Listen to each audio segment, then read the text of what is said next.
विद्यार्थी मित्रांनो, बऱ्याच दिवसापासून विद्यार्थ्यांची मागणी होती की आम्हाला मराठीचे काही असे पॉईंट सांगा की जे वादग्रस्त आहेत। तर आजचा वादग्रस्त पॉईंट तुम्हाला सांगतो मी। हे सगळं विश्वकोशात लिहून ठेवलं आहे, हे माझ्या मनाचं सांगत नाही मी तुम्हाला।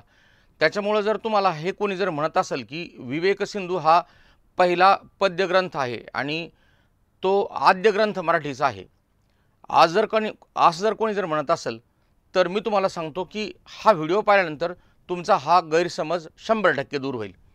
आता पहा, विवेक सिंधू हा मराठीतील आद्य ग्रंथ आहे का? आणि हा पुरावा जो घेतलाय मी, हा पुरावा घेतलाय मी मराठी विश्वकोशातून। आणि मराठी विश्वकोशाला तुम्ही तर नाकारू शकत नाही ना। पहा, हे नक्की लक्षात ठेवा, मुकुंदराज लिखित विवेक सिंधू हा ग्रंथ मराठीतील आद्य ग्रंथ आहे हे विधान वादग्रस्त असल्याचे विश्वकोशात स्पष्टपणे नमूद केले आहे। यासाठी खालील मुद्दे लक्षात ठेवावे। आता मुद्दा क्रमांक पहिला मी तुम्हाला काय सांगतो लक्षात ठेवा। विवेक सिंधू हा ग्रंथ 1188 मध्ये रचिला असे समजून आजपर्यंत बहुतेकांनी त्याला मराठीचा आद्य ग्रंथ ठरवलेला आहे। म्हणजे कधीचा? 1188चा।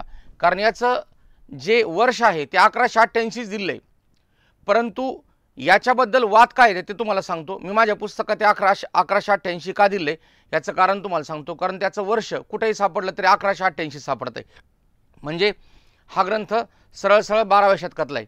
परंतु तुम्हाला एक विशेष माहिती सांगतो, विवेक सिंधू ग्रंथ विश्वकोशानुसार ज्ञानेश्वरांच्या नंतरचा ग्रंथ आहे। 1212 मध्ये ज्ञानेश्वरीची रचना झाली आणि त्याच्यानंतर जवळजवळ 50 वर्षांनी विवेक सिंधूची रचना झाली। याचे सबळ पुरावे विश्वकोशाने दिले आहेत।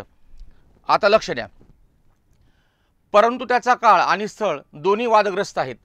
ग्रंथातील कालोल्लेख शके 1172 साधारण संवत्सर राजा शारंगधरू राज्य करी हे तिथला त्या ओळीमधला उल्लेख आहे। म्हणजे त्या ग्रंथामध्ये ह्या ज्या ओळी येतात त्या ओळीमधल्या काही कालोल्लेख या ठिकाणी करण्याचा प्रयत्न केलाय।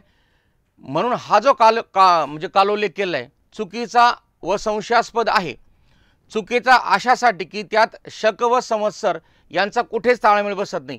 मग हा ग्रंथ नेमका कधीचा असायला पाहिजे याविषयी पुढचे मुद्दे तुम्हाला लक्षात ठेवायचे आहेत। तत्कालीन राजवट व ग्रंथाचा कालखंड यांचा कुठेच ताळमेळ बसत नाही। म्हणजे कोणाच्या कालखंडात तयार झाला याचा जो उल्लेख केला त्याचा कुठेच ताळमेळ बसत नाही। पण आता लक्ष द्या, ज्या जैतपाळ राजाने मुकुंद राजाकडून विवेक सिंधू ग्रंथरचनेचा रोळू करविला आणि हे तिथं ओळीमध्ये स्पष्ट लिहिलं आहे, त्याचाही निश्चित माहिती काळ नाही, त्याचीही निश्चित माहिती नाही। म्हणजे ग्रंथात त्याची कुठलीच माहिती दिलेली नाही। पण हा जो व्यक्ती आहे जैतपाळ याचा कालखंड निश्चित कधीच आहे हे कुठं ठरतं? तर आता पुढं पहा, खेडला जिल्हा बैतूल मध्य प्रदेश इथे एक शिलालेख आहे आणि शिलालेख त्या राजवटीच्या कालखंडामध्ये तयार करत असतात।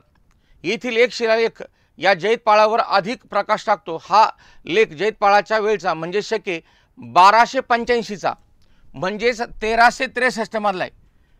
1285चा म्हणजे इसवी सन 1363 मधला आहे। आणि तुम्हाला एक महत्त्वाचा मुद्दा सांगतो, शकेमध्ये जर 78 वर्षांची जर भर जर टाकली तुम्ही, 78 वर्ष जर पुढे जर गेले तर 100% तुम्हाला इसवी सन निघत असतं। म्हणजे 78 वर्षांचा फरक आहे। शके 78 वर्ष मागे आणि इसवी सन 78 वर्ष पुढे मधील असून त्यात दिलेली त्याची परंपरा विवेक सिंधूतील वंश परंपरेशी मिळती जुळती आहे।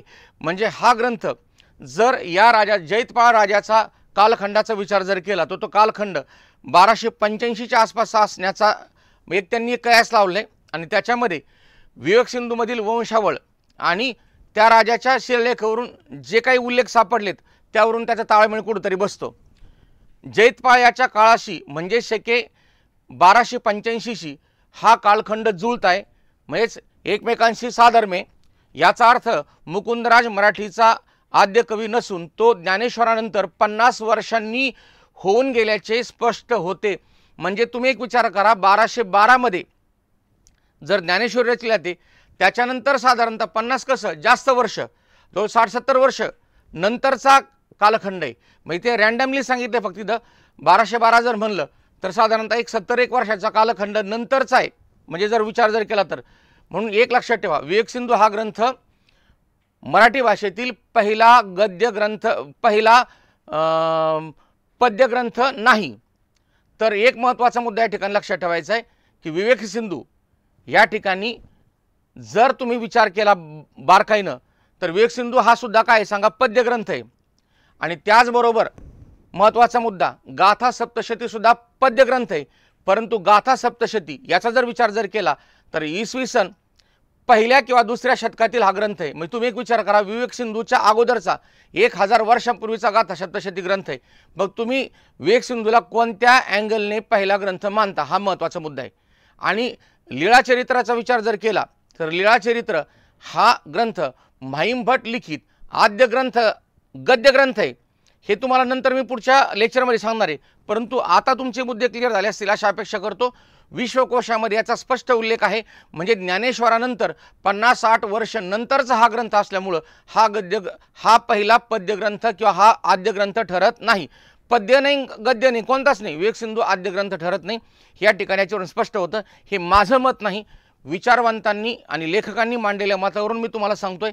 हे जर तुम्हाला ऐकायचं तर ऐका, नाहीतर सोडून द्या.